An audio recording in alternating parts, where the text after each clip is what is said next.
In the massive Edge of Fate patch, the Starfire Protocol got a cheeky little buff, increasing the on-damage gain from 2.5 to 5%, and the energy gain per kill down from 20 to 15%. But the most important buff is that now it activates on radiant damage, not just being in an empowered rift or a well. This is an incredibly important change, as radiant is much easier to use than a rift or well. So, with that in mind, let's take a look at the Starfire Protocol build I took into the Desert Perpetual Raid contest mode. Everything will be chaptered below for your convenience. So, because of this slight change to the Starfire Protocol, you're able to use Starfire in a much more mobile way, without needing to run an empowering rift just to get the most out of the subclass. So, let's start with the subclass and how you're going to use it. So we're on a solo Warlock today for obvious reasons, and our super is the Well of Radiance. Phoenix Dive is a class ability, Incinerator Snap for melee, and that's just because it has a wider spread to spread more Scorch. You can use Celestial Fire if you prefer, and the grenade is obviously the Fusion Grenade.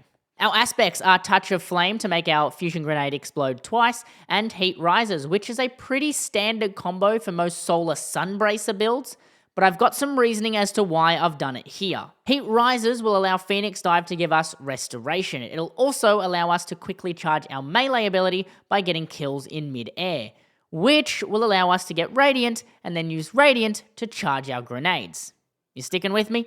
Now, onto the fragments. First, we've got Ember of Resolve. This will give us Cure, basically healing us on every grenade kill, similar to Devour, but nowhere near as powerful. But if you find you don't need that extra healing, especially since we're going to have Restoration 2 so often, you can swap this for Ember of Ashes to spread more Scorch stacks. Ember of Torches. This will give us Radiant and will be our main source of Radiance. All you need to do is hit an enemy with your Incinerator Snap, and if they don't die, they'll be scorched, which will be perfect for our next fragment, Ember of Searing, which will give us melee energy when we defeat those scorched targets and create a fire sprite for us to collect and boost our ability energy. And finally, Ember of Empyrean, which will let us endlessly refresh our Radiance and Restoration effects as long as we can keep getting kills. So, how do you play this build? Well, eat a grenade and proc Heat Rises. Throw your second grenade and Phoenix Dive right away. Phoenix Diving will proc Restoration 2 for about 3 seconds, and hopefully that grenade will kill someone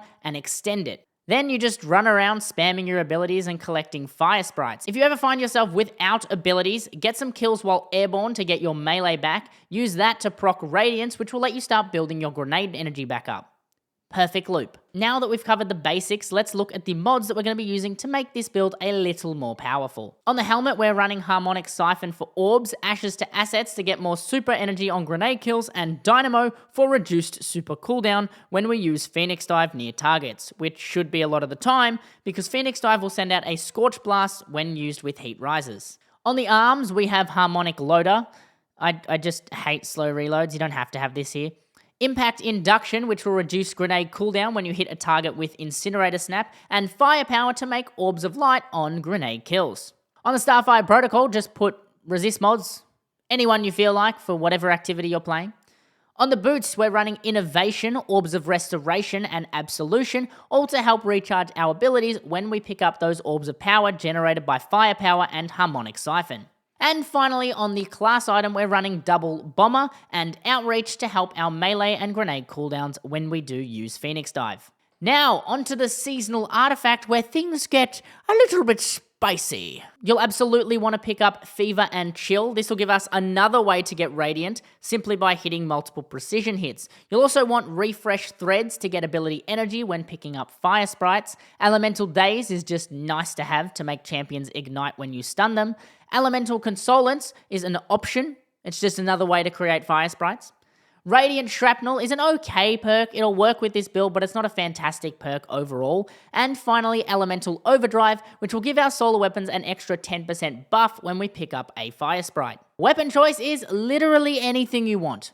I personally recommend the No Survivors SMG with Heal Clip and Incandescent from the Ghost of the Deep Dungeon, or the BXR Battler from Dares of Eternity, which can be crafted to have Incandescent and Demolitionist, making it absolutely disgusting for this build. For an exotic, you can take Sunshot or Polaris Lance, but at the end of the day, just pick anything with Incandescent. And that's pretty much it. This is the build I took into the hellscape that was the Desert Perpetual contest mode. I hope you've enjoyed today's video. You'll find a dim link to the full build in the description below, as well as my Twitch and Discord. I'll see you next time, Guardians. A huge thanks to those who support on Patreon, whose support allowed me to spend an unholy amount of hours attempting contest mode in Desert Perpetual. It was a waste of time, guys. Thanks for your money anyway.